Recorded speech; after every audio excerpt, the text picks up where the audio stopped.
ఆడుకోవాలని ఆశపడిన ఏనుగుపిల్ల. ఒక పెద్ద అడవిలో ఒక ముద్దులొలికే ఏనుగుపిల్ల ఉండేది. దానిపేరు బుజ్జి. బుజ్జికి ఎప్పుడూ ఆటలు ఆడాలని, కొత్త స్నేహితులను చేసుకోవాలని ఉండేది. కాని బుజ్జి చాలా పెద్దది. దాని అడుగులు కూడా బరువుగా ఉండేవి. దానిని చూసి మిగతా చిన్న జంతువులు, కుందేళ్లు, కోతులు, జింక పిల్లలు భయపడి దూరంగా పారిపోయేవి. అయ్యో, బుజ్జి ఏనుగు వస్తోంది, మనల్ని తొక్కేస్తుంది అని అవి గట్టిగా అరిచేవి.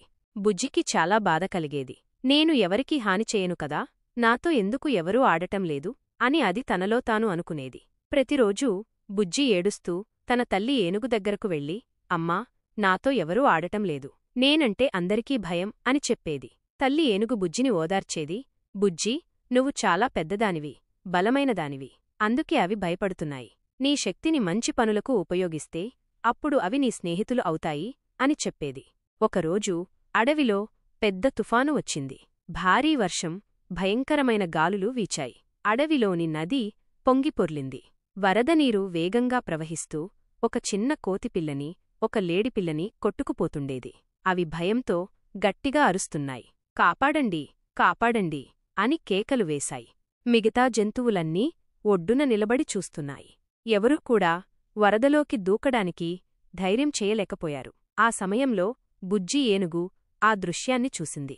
అది వెంటనే తల్లి ఏనుగు మాటలు గుర్తు తెచ్చుకుంది. ఇది నా శక్తిని ఉపయోగించాల్సిన సమయం అని అనుకుంది. బుజ్జి ఏమాత్రం ఆలోచించకుండా తన పెద్ద దేహంతో వరద నీటిలోకి దిగింది. తన బలమైన తొండంతో ఒక పెద్ద చెట్టు కొమ్మను పట్టుకుంది. ఆ కొమ్మ సహాయంతో అది నెమ్మదిగా కోతిపిల్ల దగ్గరకు వెళ్లి తన తొండంతో దాన్ని పట్టుకుని ఒడ్డుకు చేర్చింది. తరువాత అలాగే లేడిపిల్లను కూడా కాపాడింది. అడవిలోని జంతువులన్నీ ఆశ్చర్యపోయాయి. బుజ్జి ఎంత గొప్ప ఏనుగు అని మెచ్చుకున్నాయి. కోతిపిల్ల, లేడిపిల్ల బుజ్జికి ధన్యవాదాలు చెప్పాయి. అప్పటినుండి ఏ జంతువు బుజ్జిని చూసి భయపడలేదు. అందరూ బుజ్జిని తమ హీరోగా భావించారు. బుజ్జికి ఎంతోమంది స్నేహితులు దొరికారు. అది తన బలాన్ని ఇతరులకు సహాయం చేయడానికి ఉపయోగించి ఎంతో సంతోషంగా జీవించింది.